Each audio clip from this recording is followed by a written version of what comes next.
Support comes from the Missouri Forest Products Association, saluting Earth Day on April 22nd with an ongoing commitment to help offset carbon emissions with sustainable harvesting of Missouri forests. Details at choosewood.com. Welcome to St. Louis on the Air. I'm Jeremy Goodwin. Sauce Magazine is out with its list of the 12 best salads in the St. Louis area. Sauce Magazine's art director, Meera Nagarajan, and chef Kevin Willman, owner of the restaurant Farmhaus, recently joined us for our monthly Soundbite segment to talk about what makes a delicious and unique salad. I began by asking Meera exactly how much salad the team consumed to compile this list. We ate a lot of salad.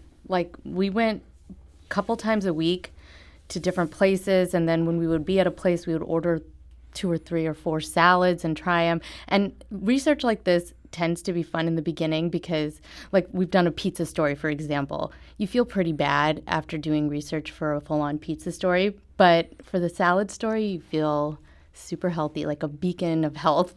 It was really great to do research on a topic like this. And when you're eating the 20th salad, does that get short shrift because you're just tired of eating the same item, or are you able to No, keep it fresh? I think we tried to order a bunch of different salads that had a lot of a mix of ingredients, fruits and different pickled things, try to order things that had different dressings on it, try to mix it up so that you didn't keep getting, greens with ranch on it. We tried to keep it fresh. And that is a thing that happens sometimes in the St. Louis area. Mm-hmm. And, it has its place and it's great, but we wanted to find distinctive salads that some different people would have an attraction to. So we found a really nice range. And just to be clear, for the purposes of the list, what makes a salad a salad? Well, for us, we had to have raw elements. We had to have a dressing or a sauce, and then 2 ingredients aside from the greens and the dressing. And we wanted it to feel hearty, even if it's only a handful of ingredients. And we wanted to have a salad on the list that you would think about later, that you would get in your car and specifically go to that place just for that particular dish. So those were the guidelines that we followed. All right. Well, Meera's been eating the salads. Kevin, you make the salads. That's right. Talking big picture, what goes into a good salad?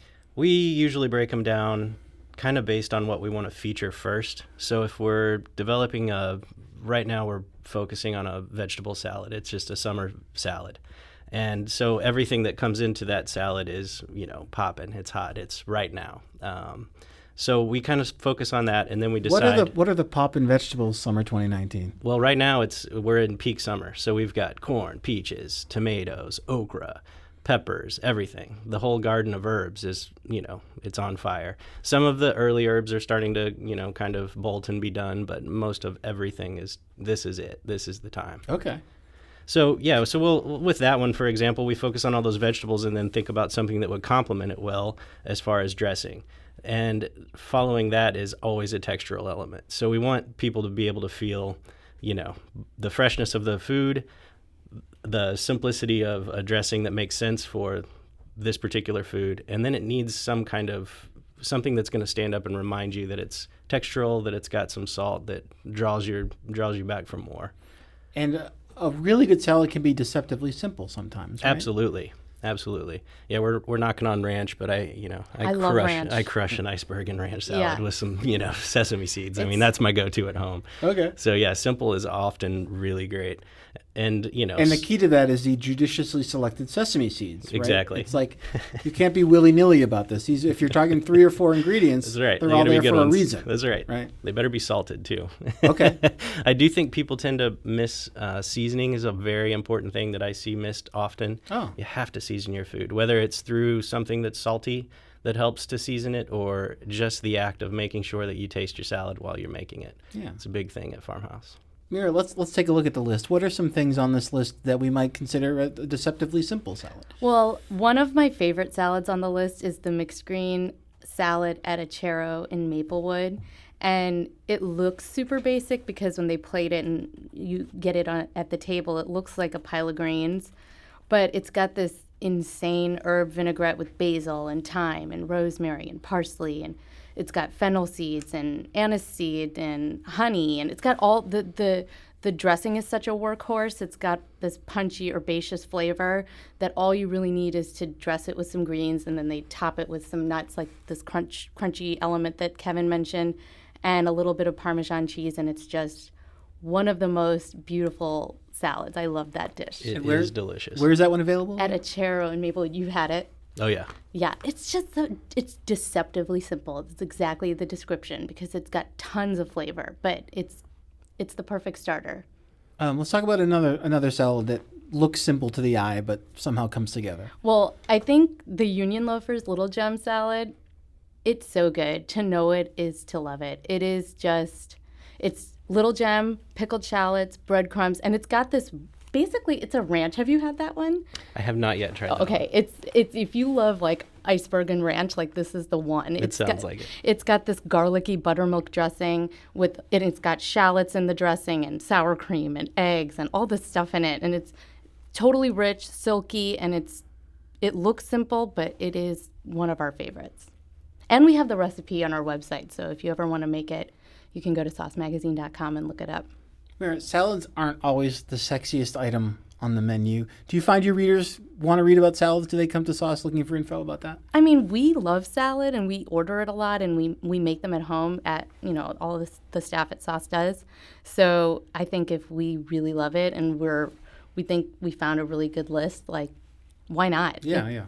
It comes from a genuine place. Well, and I would agree. I would disagree that salads aren't sexy. I think right now, with people tending to look at their health more consciously than maybe they have in the past, or just be more ambitious, it's such a great playground for chefs to play. So we tend to have these like really ambitious salads from time to time, and they offer so much, that isn't the traditional Caesar, or that isn't just what you might be used to. Well, their roasted Ozark Forest mushroom salad at Farmhouse is one of them. It's just such a beautiful dish. I mean, it's got the mushrooms in it. I think it's shiitake, and then what's the other one? Shiitake and oysters from Ozark Forest. It's so good. The way that they're roasted, it's got this like hearty, just beautiful texture. And if you love mushrooms, it's just such a beautiful dish. And it's got this bacony vinaigrette. Tell us about that. Yeah.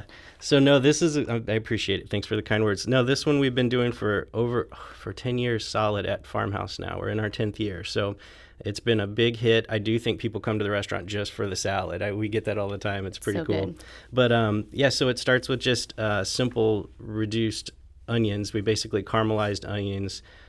We pull those out. We render off bacon that we make in-house. We pull the bacon out, and then we bring everything kind of back together after we use a little sorghum. We try not to use too much sugar. We try to use some natural occurring sugars. And then purple mustard seeds, which give it a lot of bite.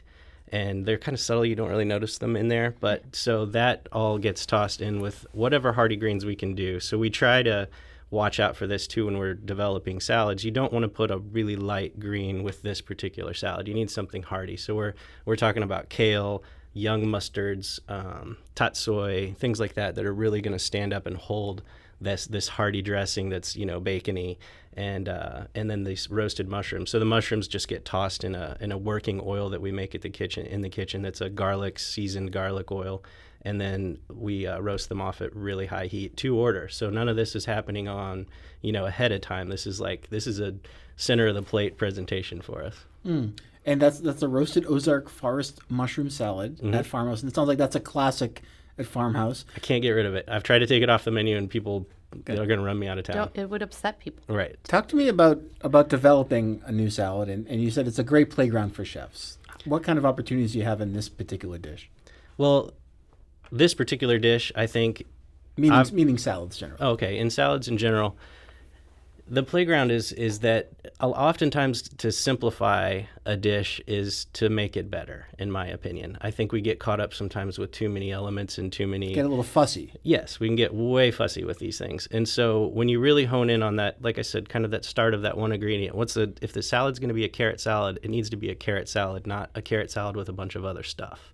So for us, we kind of think about that, like, what is the title going to say? If the title's going to say 3 or 4 things, let's make those 3 or 4 things be exactly what shines. So we've been playing a lot with raw vegetable salads to get away from greens, which are so difficult here in certain times of the year, whether it's the dead of winter in February or it's this time of year when everything from the spring is kind of over. We're sort of in this no man's land with fresh local greens. And now we're kind of waiting for those again in the fall. So we're trying like shaved cauliflower salads. Like I said, the vegetable salad is just as big a hit for us as the mushroom salad. And those things, we play with tools. You know, we use mandolins to shave things razor thin. We'll use our meat slicers to get things really pretty and thin, and use those as the greens element, something to help us let a dressing stand up and some textures stand up. So, for instance, in February, the doldrums of winter, which is a difficult time for Farmhouse, we're fishing a lot. So we're going down to Louisiana. We're picking up really yummy citrus. So we'll bring the citrus back, make delicious citronette dressings, fresh citrus, and this cauliflower. And then if we want to put a little pork in there, we could do that too, just for that salty kind of element. But that's kind of an example of how we play. With playing with textures, how can you present it? How can you make it as beautiful as nature gave it to us? We talk about that a lot. If we're going to use okra, for example, in a salad, don't cut it into little discs like you would see fried everywhere. Cut it long ways. Throw it on the grill. You know, some interesting things like that where you really present the vegetable or the fruit the way it grows, which I think is visually really cool and a nice playground too for us. Meera, let's talk some more about salads that are very complex, that have a complicated flavor, a lot of things going on. Well, one of our favorites is the shaved kale salad at Pastaria. And, I mean, we call it the kale Caesar. It's got this anchovy-based creamy dressing. And I wouldn't say it appears complicated. I mean, I'm not sure what goes into the dressing, but what I do notice is that when they make it to order, they really massage the dressing into the kale for a while and kind of tenderizes it so you don't just feel like a dairy cow chewing on this endless amount of kale. And it really helps to make it, I feel like when people don't like kale, it's kind of got that problem that they have with it where they feel like they're chewing it a whole lot. And this takes that out of it, I feel. And then they top it with cheese and these salty, crunchy breadcrumbs. And I think it's a great kale salad. I love that dish. And then another one that definitely appears complicated is the everything but the kitchen sink salad at Grace Meat and 3. And as the name implies, it's got a ton of things going on in it. They've got pickled onions, and they've got pickled turnips, white cheddar, deviled eggs, fresh herbs, fried chicken, cornbread, but it works. And it's got this beautiful buttermilk lime kind of ranch dressing. And if you're vegetarian, you can sub out the chicken for tofu. But there's so many different components, but they all definitely have a purpose, and I think it's a good one. And Adam Rothbarth, who is credited as the writer on this piece, that you collaborated on the research with, he wrote with reference to the everything but the chicken. They include the chicken. Everything but the kitchen sink, including some chicken salad at Grace Plus 3, that he read the ingredients and said, no, this is going to be too much. Yeah. But sometimes you need to just sort of shut up and let the chef do it. And sometimes more is more. I think that they know what they're doing. So if they put a salad on their menu, it's probably going to be a good one. So and it does have fried chicken if you don't ask for a substitution, right? That's right. And their chicken is great. That's what they're known for. So why not? Okay. Regale me with tales of another salad, because I'm trying to make all kinds of plans here, and I keep bumping new ones to the top of the list. Okay, so one of the salads that's pictured in the feature is the watermelon salad at Katie's Pizza, and it's like a watermelon steak. The way that they present it, it's this tall disc of watermelon, and it's always a good watermelon. I think they only have it in summer, so it's definitely seasonal, highlighting what's available, and they top it with arugula, pistachio, basil, olives. So you've got this like kind of fresh, minty flavor, a little bit of pepperiness, crunch, and then this ricotta salada's got this beautiful kind of salty, deep, rich flavor. And again, all of those toppings bring their own specific purpose, and it's just a craveable. Have you ever had that one? I have, and I love the lime in there too. That's a trick we use a lot. Like finding a different acid for a salad is, I think the watermelon and lime is killer with that. Lime as a what else might? Well, serve that I role? guess she does dress it. I believe there's like some balsamic, and if I recall. Oh, and, in the dressing. Yeah, you might but be getting that that. addition of lime, lime, and I think of like nak sham and some of the Vietnamese dipping sauces that are so delicious, and they accomplish that sweet and sour sort of thing. And I really love the lime in that salad. Lime and watermelon is awesome. And I keep thinking of an old episode of Seinfeld where Jerry goes out on a date and he orders just a salad and is haunted by that for the rest of the night. That's a good one. Are we at the point now where a self-respecting foodie can walk into a nice place like Farmhouse and say, I will have the salad as an entree, and that makes sense? Absolutely. And we also have that salad. We have the just a salad. We had a lot of popularity with our blue plate lunches, which we no longer do, but we kept that dressing. So it's always back there, and it's just a simple sweet onion vinaigrette. It's the one thing I get asked for recipes for more than anything from my family. No kidding. I'm currently making the recipe readable for several of my family members right now. It's scrawled on some It crumbled is. up piece of paper. It's scrawled somewhere. on crumbled piece of paper, and it's totally in chef language. It's in grams and everything else, so it's impossible to give this one out quickly and easily. But it takes a lot of, and all it really is the dressing. The dressing is the focus. We always used field spinach, a couple shaved and quick pickled onions, and some boiled egg, and that was it. And our lavash cracker for texture. And so you can come in and still ask for that. You can come in and absolutely just have a mushroom salad for dinner. A lot of people do that, and a lot of people will sub it out on our tasting menu for one of the courses. Oh, Meera, you go a little light on the meat when you're out and about ordering food, right? I tend to, yeah. What's how's St. Louis's salad game? It's really good.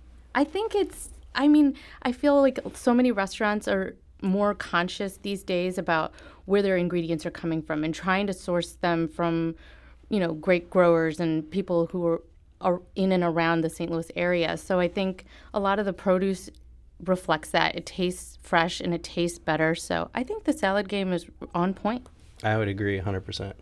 That was Chef Kevin Willman, owner of the restaurant Farmhouse, and Sauce Magazine's art director, Meera Nagarajan, talking about how the magazine compiled their list of the 12 best salads foodies should try in the St. Louis area.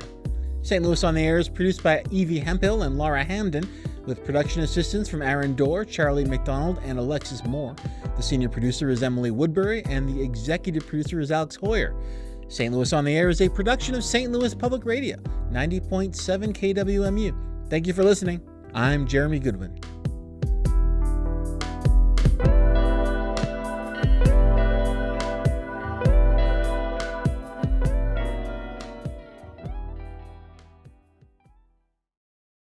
Support comes from the Missouri Forest Products Association, saluting Earth Day on April 22nd with an ongoing commitment to help offset carbon emissions with sustainable harvesting of Missouri forests. Details at choosewood.com. The Gateway brings you the day's news from the St. Louis region and across Missouri. It also includes stories from the Illinois side of the river and our Metro East reporter, Will Bauer. In Alton, in Belleville, in East St. Louis, in Edwardsville, in Cahokia Heights, at Scott Air Force Base, I'm Will Bauer, St. Louis Public Radio. Listen to reports from Will and all of our journalists weekdays on The Gateway, on the STLPR app, and wherever you get podcasts.